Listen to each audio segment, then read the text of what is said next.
நண்பர்களே நம்மக்கிட்ட பார்த்தீங்கன்னா சோனியோட அஃபிஷியல் பிஎஸ்பி கேமிங் கன்சோல் இருக்குது. நம்ம சப்ஸ்கிரைபர் நண்பர் ஒருத்தர் வந்து சரி பார்க்க சொல்லி கொடுத்தாரு. ஆனால் அதில் பார்த்தீங்கன்னா மதர் போர்டு போயிடுச்சு.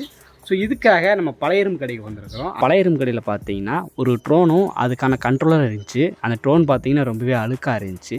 ரேட்டு பார்த்தீங்கன்னா 10 ரூபா தான் சொன்னாங்க. இந்த மாதிரி ஒரு ஐஃபோன் எடுத்தங்க. இது ஐஃபோன் 13 14 தெரியல, ரொம்பவே நொறுங்கி போயிருந்துச்சு. காரை விட்டு ஏற்றுனாங்களா இல்லை தூக்கி போட்டு உடச்சாங்கன்னு தெரியல, ரொம்பவே மட்டமான நிலையில் இருந்துச்சு. இதில் வந்து கேமரா, அதுக்கப்புறம் மதர் போர்டில் ஒரு சில சிப்பு பார்த்திங்கன்னா நல்லா இருக்குது. இது ஸ்பேருக்கு வேணால் யூஸ் பண்ணிக்கலாம் போல். இதை வந்து ரிஸ்டோரேஷன் பண்ணுறது ரொம்பவே கஷ்டம். அப்புறம் ஒரு பழைய நோக்கியா ஃபோன் பார்த்தோம். வெயிட்டே பார்த்திங்கன்னா செங்காமட்டி அளவுக்கு பயங்கரமாக இருக்குது. உள்ளுக்குள்ளே பேட்டரிலாம் கொடுத்துருக்காங்க போல். சைடில் வந்து கேமரா இருக்குங்க. இது வந்து அந்த பட்டனோட சேர்த்து அப்படி ரொட்டேட் பண்ணிக்கலாம் போல். இந்த பழைய படத்துலலாம் பார்த்தீங்கன்னா ரவுடியை மீட் பண்ணும்போது இல்லை ஆஃபீஸில் எது பேசிகிட்டு இருக்கும்போது இந்த மாதிரி செல்ஃபோன் அப்படி மல்லாக்க வைப்பாங்க. இது பார்த்தீங்கன்னா சைடில் இருக்க கேமரா வந்து படம் முடிச்சு கொடுக்கும் பார்த்தீங்கன்னா அந்த மாதிரி ஒரு பழைய ஃபோனு. இன்னும் அந்த பழைய ரூம் கல்லில் என்னென்ன எடுத்தோம், எதாவது ரிஸ்டோரேஷன் பண்ணோம் அப்படிங்கிற முழு வீடியோவை நம்ம சேனலில் கொடுத்துருக்கேன். லிங்க் பார்த்தீங்கன்னா ப்ரொஃபைல் கீழே இருக்கும், செக் பண்ணி பாருங்கள்.